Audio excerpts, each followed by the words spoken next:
¿Qué tal? Muy buenas tardes. Les doy la más cordial bienvenida a este programa Agenda Mediática.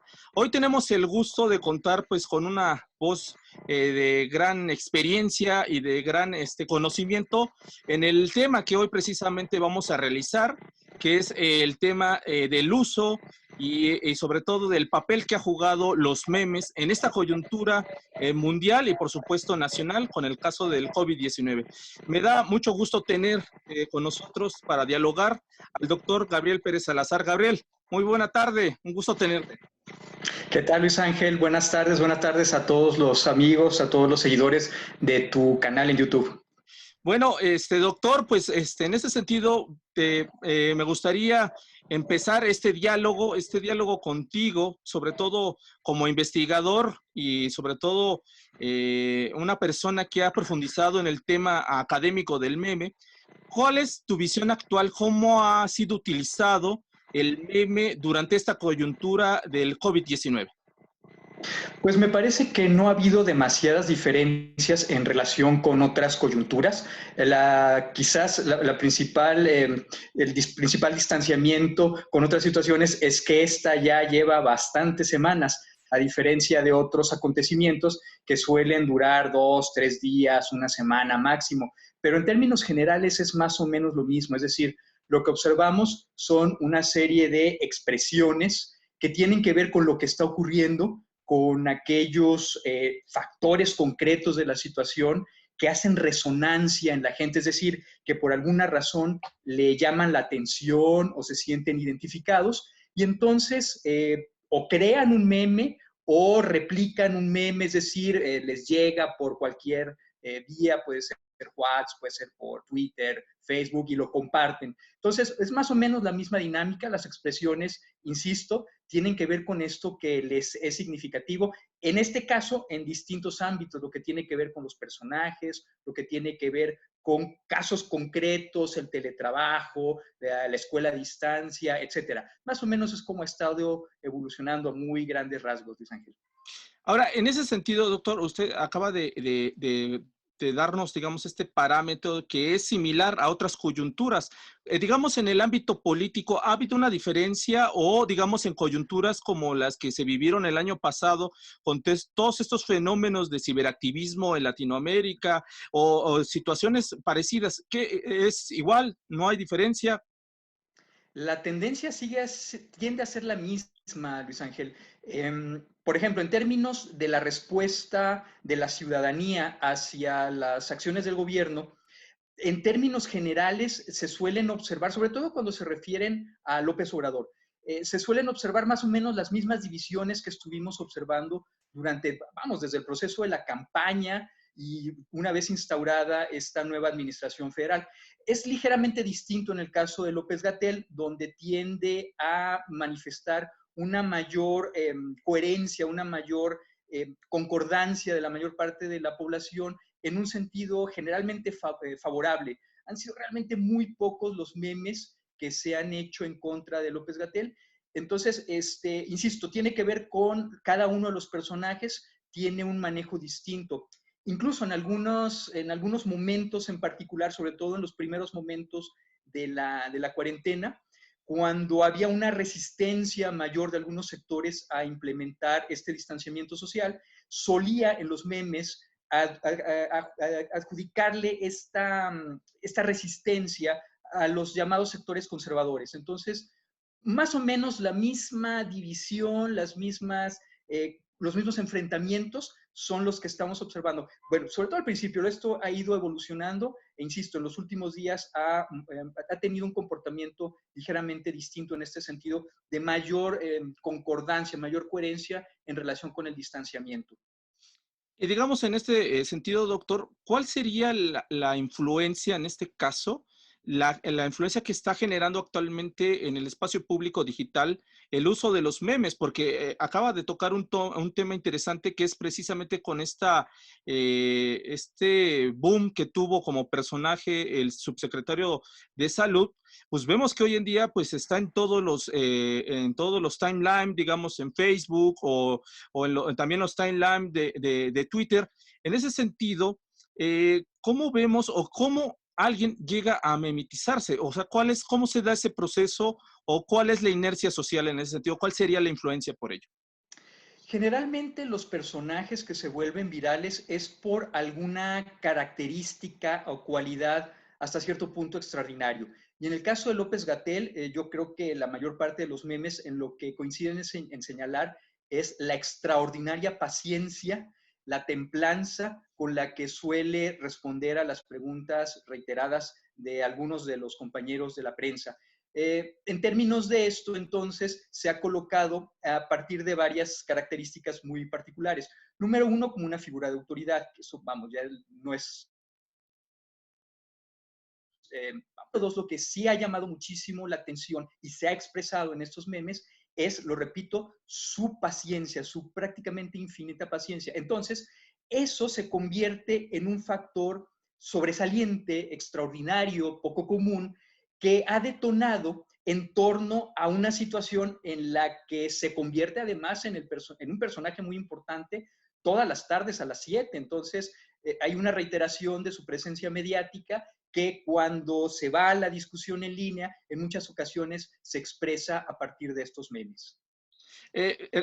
Doctor, en ese sentido, digamos, estaba revisando el reporte de Reuters que realizó el Instituto Reuters el año pasado y encontraba que de entre los mayores usos que se ha hecho en el espacio público digital, en general el mundo ha crecido en los últimos años el fenómeno del uso de los memes. Bajo esa lógica, esto también ya ha figurado o figura, digamos, dentro de las estrategias de diferentes cuartos de guerra o campañas políticas o inclusive en los, digamos, situaciones de comunicación gubernamental. ¿Cómo vemos ahorita la situación, sobre todo por las políticas que actualmente están teniendo, no solamente México, también en Estados Unidos? Es recurrente que Donald Trump figure también como meme en varios portales. En ese sentido, ¿cómo vemos el papel del meme también para atacar a los adversarios o para, en este caso, generarle pues un efecto de liderazgo? Ciertamente. Este es un asunto sumamente difícil de medir objetivamente. Es decir, sabemos que esto ocurre porque contamos con los testimonios periodísticos, sobre todo, con una serie de reportajes en profundidad que han expuesto este tipo de acciones. Pero en la práctica es sumamente difícil ubicar una cuenta en particular que esté siendo usada para lanzar este tipo de construcciones. Pero en efecto, esto está ocurriendo desde hace un buen rato, desde, vamos, mucho antes de las campañas de 2018, y tiene que ver justo con el uso de este recurso que es sumamente viral, es decir, que alcanza una gran cantidad de usuarios, que le da una enorme visibilidad a lo que se sintetiza en una unidad que se consume de manera rapidísima, es decir, de la percepción a la interpretación de un meme pasan unos pocos segundos, que es muy diferente a un mensaje mucho más elaborado como una, no sé, una columna del periódico, etcétera, que además realmente muy poca gente lo lee, a diferencia de los memes, que todos los compartimos. Entonces, estoy completamente de acuerdo contigo, Luis Ángel. Este es un fenómeno que hemos estado observando, que seguimos observando y que, sin embargo, para quienes nos dedicamos a la investigación de esto, nos resulta sumamente difícil establecer qué meme, de hecho, yo en lo personal no poseo una herramienta que me permita distinguirlo de un meme que haya sido generado por uno de estos equipos que tú mencionas, de auténticos profesionales de diseño, de marketing, de alguna muy buena idea de un usuario, es decir, son prácticamente indistinguibles. Quizás haciendo una especie de autopsia digital hacia atrás, haciendo un rastreo de estas cuentas, uno pudiera llegar a tener un indicio de esto, pero uno requiere de herramientas de procesamiento, de cómputo, prácticamente de Big Data, que al menos en mi caso escapan a mis alcances. Pero vamos, hay otros equipos que sí lo han estado haciendo y vamos, esa es una de las maneras en las cuales se puede identificar esta diferencia, pero claro que está ocurriendo. Ahora, doctor, en ese sentido, ¿qué clasificación encontraríamos también en el uso del meme? Porque precisamente cuando anunciamos este programa, muchas personas me preguntaban si existe realmente una clasificación. En tu voz como experto, ¿existe una clasificación para integrar, digamos, cierto tipo de meme o son diferentes a otro tipo de expresiones comunicativas? ¿Podríamos platicar un poquito sobre esto? Claro que sí, Luis Ángel. De hecho, haces una muy buena pregunta. Yo creo que tendríamos que empezar por decir y explicar qué entendemos por meme. Nos estamos basando en Richard Dawkins, en su libro de 1976, El gen egoísta, no nada más yo, sino la mayor parte de quienes nos dedicamos al estudio de este objeto. Y en esta obra, Richard Dawkins nos habla de la existencia de una unidad cultural que es replicada y que forma parte del acervo de una comunidad determinada. Entonces, si ponemos atención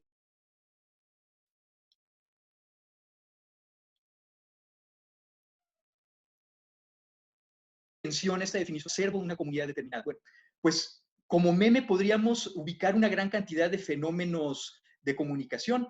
Entonces, claro, cuando vamos concretamente al caso del meme en Internet, existen una serie de tipologías que se han construido desde muy diversos criterios. Algunos tienen que ver, por ejemplo, con el nivel de la propagación con la que se difunden. Entonces hay distintas caracterizaciones. Otros tienen que ver con su longevidad, es decir, el tiempo que permanece en este acervo y que es utilizado de manera reiterada el meme. Y vamos, existen otros criterios. Otros tienen que ver con el formato mismo del meme. Entonces podemos hablar, si estamos, recordemos, de estas unidades que son replicadas, de memes que están dados por cadenas de caracteres, como por ejemplo los hashtags, desde la definición de Dawkins, entran en esta consideración como memes. O podemos hablar también de imágenes estáticas, que a veces son acompañadas por textos adyacentes o incrustados. Y en otras ocasiones hablamos de imágenes en movimiento, por ejemplo, los GIFs, que están repitiéndose, que van saltando de muro en muro.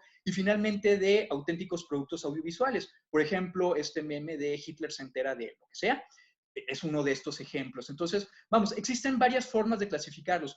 Otra tipología tiene que ver con algunas características propias de cada una de estas unidades. Entonces, hablamos de memeplexes, por ejemplo, cuando hay memes que están integrados por otros memes. O hablamos de metamemes cuando el meme se anuncia a sí mismo como un meme. Y en fin, hay una serie de definiciones conceptuales que se han construido para tratar de definir a este fenómeno concretamente, repito, del meme en Internet. Doctor, digamos, ahorita en esta clasificación que hace, se me viene a la mente también, digamos, otras, porque por lo regular el meme lo que busca es generar cierta simpatía o cierto humor. Veía uno muy curioso de López Gatell, que era parte, digamos, de una oración de un santo y que lo colocaban a él como si fuera esta figura, ¿no? Así como estos ha habido muchos. En ese sentido, el meme debe tener como característica también el uso del humor, de la ironía, porque también he visto cuestiones también de memes que son más hacia lo melodramático o hacia la cuestión de la sátira o etcétera. ¿Y qué diferencia tendría, digamos, este tipo de expresiones con el humor que siempre ha existido, digamos, en las caricaturas políticas o en otras expresiones de humor? Excelente punto, Luis Ángel. Algunos de los primeros teóricos que trataron, que abordaron el asunto del meme en Internet por ahí de finales de los noventas, colocaban al humor como un elemento esencial de este fenómeno comunicativo. Sin embargo, hoy en día reconocemos que existen una gran cantidad de estas unidades que no necesariamente apelan al humor como recurso a partir del cual se genera esto que tú llamas simpatía y que otros autores han trabajado más bien en función de una resonancia emocional. Es decir, estamos hablando de unidades que son capaces de detonar una respuesta emocional, la que sea, en cualquier rango y en cualquier sentido. Y por eso es que podemos entender, claro, el humor, la risa como una respuesta emocional, pero no la única, también la indignación, también el enojo, también la ira. Entonces, cuando se viralizan personajes que cometen alguna arbitrariedad y que se les suele llamar los lords o las ladies, Lo que está actuando, lo que está operando como elemento de resonancia no es el humor, sino estos otros factores emocionales. Entonces, en la medida en la que una de estas unidades apele y detone esta respuesta emocional, es lo que han encontrado estos investigadores, es más probable que sea replicado y que permanezca durante un mayor tiempo en este acervo de unidades culturales que están siendo replicadas. Pero vamos, para reiterarlo, no, el humor no es un elemento indispensable, es muy frecuente, eso sí, pero no es indispensable. Y la segunda parte de tu pregunta, Luis Ángel, que tiene que ver con la expresión del humor en otras áreas, pues bueno, aquí la escuela de Birmingham, los llamados estudios culturales, nos dan una pista muy interesante. Y dicen estos teóricos que cuando se construye un producto cultural, un elemento, muchos de los rasgos culturales de aquel contexto del cual parte, de manera prácticamente inevitable, se ven presentes en la construcción y en el contenido de esta enunciación. Entonces, claro, si hay una forma particular de humor en una comunidad, cuando esa comunidad genera memes, es muy probable que esa expresión particular del humor se refleje también en sus producciones, porque es natural que eso ocurra, como lo había explicado, insisto, la escuela de Birmingham. Ok, doctor, ahora en ese sentido, me gustaría ahora llevarlo al terreno de la caracterización, digamos, de lo regional. Ciertamente el meme puede contar características especiales por cada país, cada zona cultural o ciertos estratos, digamos, educativos o inclusive de edades. O sea, a lo que quiero llegar es, ¿existen características propias del meme mexicano que lo diferencien, digamos, del meme en Estados Unidos o del meme español, aunque compartan ciertos crisis como digamos la del COVID, que pueda reflejar, decir, bueno, este meme pertenece más a una cuestión norteamericana, bueno, en el caso de Estados Unidos, o este meme pertenece más a lo que está ocurriendo en España. En ese sentido, ¿existe la posibilidad de poder distinguir o un lenguaje propio para cada región, en el caso del meme? Más que un lenguaje propio para cada región, lo que podemos observar, al menos lo que he encontrado hasta el momento, son el uso de referentes que pertenecen a una comunidad determinada. Es decir, hay una serie de productos culturales como, por ejemplo, series cómicas, El Chavo, por ejemplo. El Chavo tiene una gran presencia, es muy reconocido en prácticamente toda América Latina. Entonces, un meme que recurra a una captura de pantalla, por ejemplo, el de Así que chiste de Kiko, es reconocido precisamente en este entorno cultural donde el referente tiene sentido. Hay otros productos culturales que son muy de otras latitudes, como por ejemplo Oprah. Oprah prácticamente no tiene audiencia en México, en América Latina, pero sí muy grande en Estados Unidos. Entonces, los memes de Oprah en Estados Unidos son muy frecuentes y así de otros conductores de estos programas nocturnos, de late night, etcétera. Entonces, no es exactamente que el meme tenga una versión regional, sino más bien los referentes que son utilizados en la construcción del meme aluden precisamente a esos espacios culturales donde ese referente tiene sentido. Y entonces la noción que nos presentaban algunos teóricos de comunidades de sentido, comunidades interpretativas, cobra pleno sentido acá. Ok, ahora, en ese sentido, doctor, ahora en esta coyuntura que estamos viviendo, donde pues prácticamente el mundo se ha pues frenado y ha habido, digamos, un repliegue a muchos hogares por parte de la gran mayoría de los habitantes de este mundo, ¿cuál es el papel que está jugando el meme, digamos, en esta pues tragedia que se está viviendo en algunas latitudes o en ciertas partes, digamos, donde se está combatiendo de una forma increíble hacia el COVID-19? ¿Cuál sería el reto que tiene actualmente el meme, digamos, para poder generar pues estas discusiones, estos momentos, digamos, en el espacio público digital, estas discusiones que también son muy necesarias y que muchas veces hay memes que generan mayores reflexiones, como bien lo señalabas, que ciertamente muchas plumas en muchos periódicos o muchas voces en algunos medios de comunicación?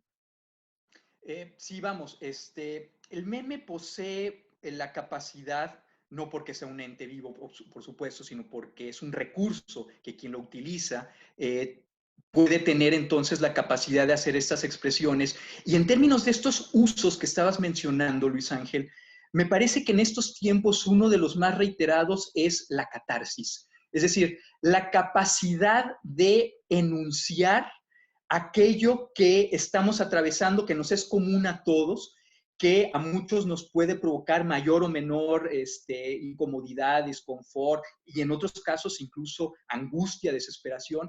Entonces, permite enunciar en una unidad que, insisto, es de un consumo sumamente rápido, de un golpe de vista, tenemos el sentido completo, aquello que nos está pasando. Entonces, día treinta y tantos, y entonces me pasó esto en la casa, y entonces ahí está una imagen en la que tratamos entonces de hacer catarsis de esto que nos está ocurriendo a todos, donde nos reconocemos todos, porque esto es algo muy interesante, Luis Ángel.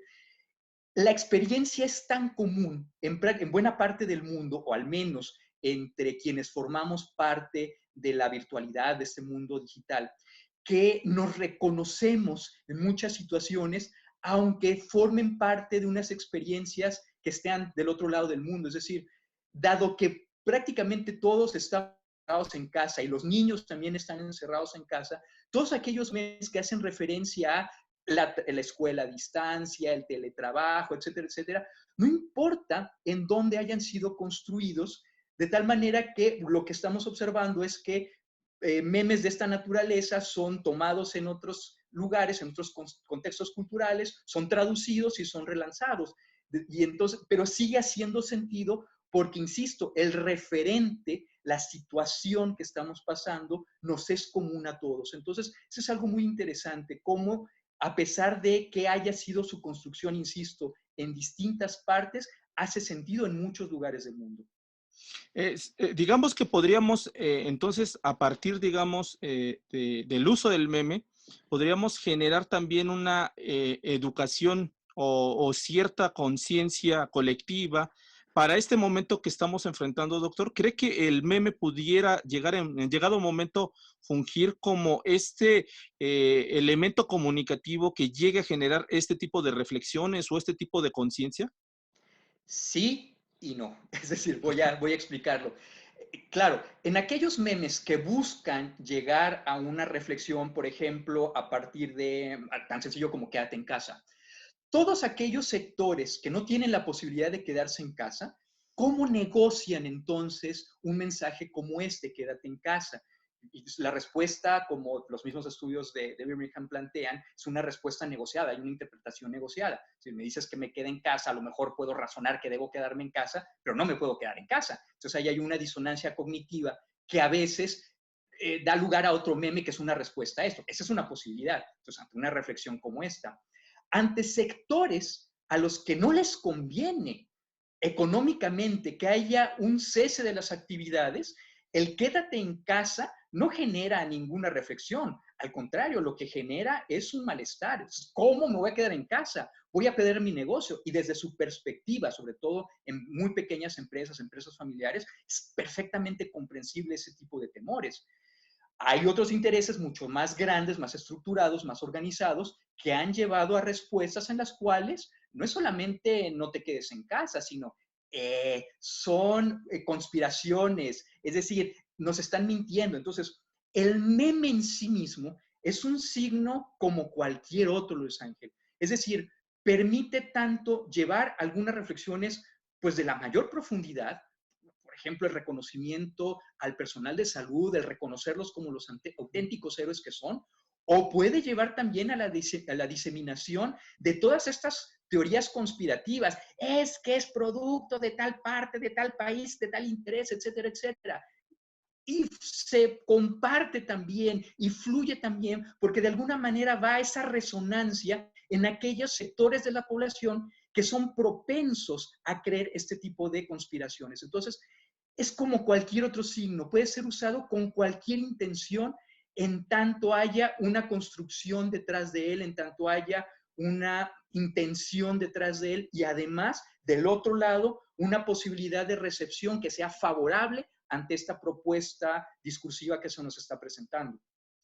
Perfecto. Ahora me gustaría preguntarle, doctor, ¿cómo empezar, digamos, a analizar los memes.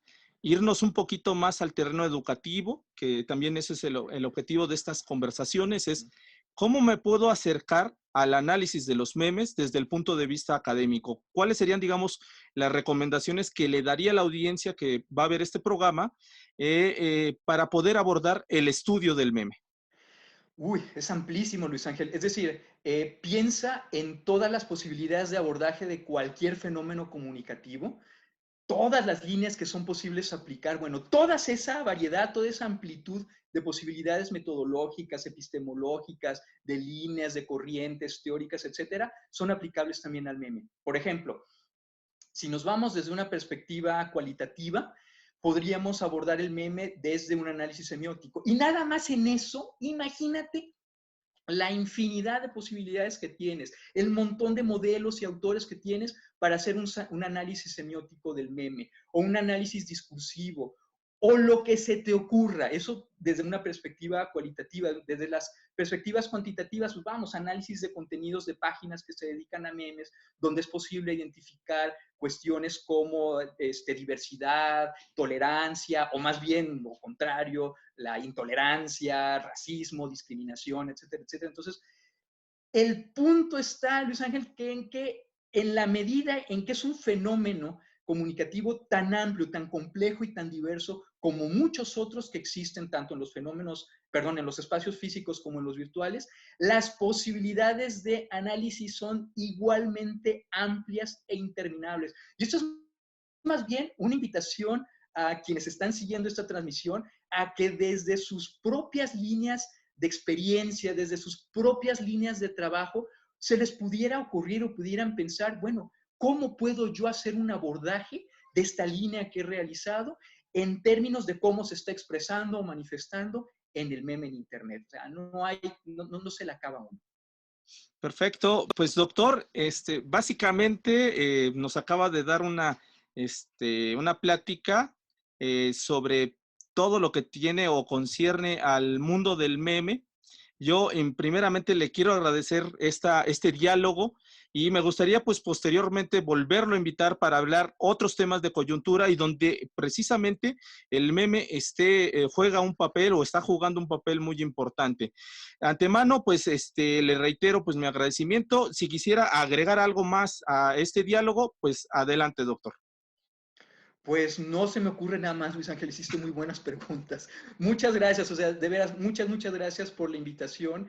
Espero que haya sido de utilidad, de provecho, que detone algunas preguntas interesantes, tanto en lo cotidiano como en lo académico, y que se vuelva esto un espacio de diálogo y de reflexión, Luis Ángel. Muchas gracias. Pues al contrario, agradecemos al doctor Gabriel Pérez Salazar, investigador y profesor de la Universidad Autónoma de Coahuila, por estar con nosotros, por platicar con nosotros aquí, pues en Agenda Mediática. Pues Gabriel, un saludo hasta Coahuila. Muchas gracias.